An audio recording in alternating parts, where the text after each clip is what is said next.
I'm Ellie. I'm going to give a speech about my grandma, and my live audience is my husband John. Okay.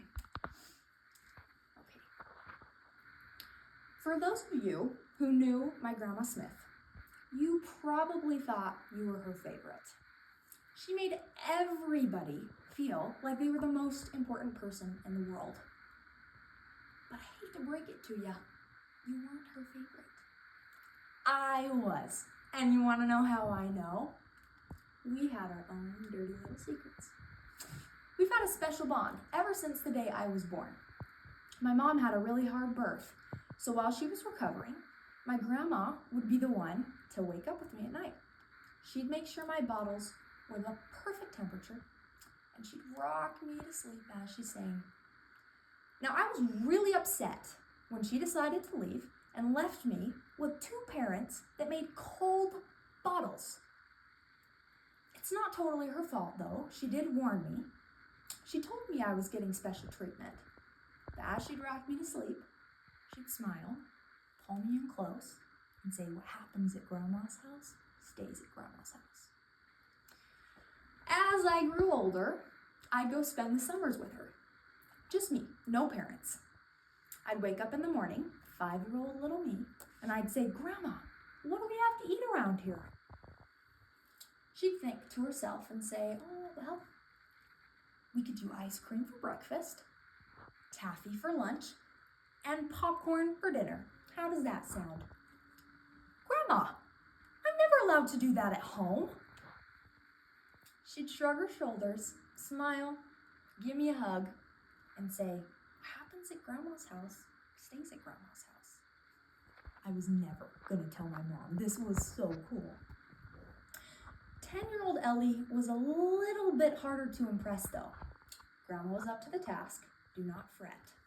Every so often, she'd slip me a $20 bill and say, "This is called mad money. You can buy whatever you want. I'll take you shopping." "I'm rich! Grandma, I've never been able to do this before. What would my parents think?" She'd smile, give me a big hug, and say, "What happens at Grandma's house stays at Grandma's house." I felt like the luckiest girl in the world. It was our secret. As I turned 15, I started taking piano lessons, and I learned that my grandma and I shared a love of music. I would bring my stuff to practice at her house, and I'd sit down at the piano and realize there was nobody watching me, so I'd play whatever I wanted. I could play for hours, but my grandma would eventually sneak in and take a listen. When I noticed that she was there, I'd apologize, say, "I'm so sorry, I will start practicing right now." She'd say, "I think you've practiced enough." What would my teacher think? But she'd smile, pull me into a hug, and say, "What happens at Grandma's house stays at Grandma's house." But now I'm 20. I rock my own babies to sleep. I choose to eat popcorn for dinner, and I play the same piano in my home that I performed concerts for her on. But she's not here. And I think, maybe what happens at Grandma's house really does stay at Grandma's house, because it's not the same anymore.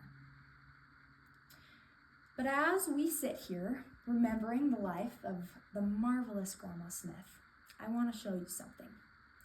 I don't think when she referred to her house, she meant a home. I think she meant her heart. That wherever we were in the world, no matter what we were doing, she would leave behind a love that would never end.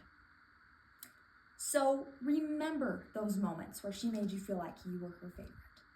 Even though I was her favorite, those are the memories that will live on. And it's no secret that I'm not Grandma Smith.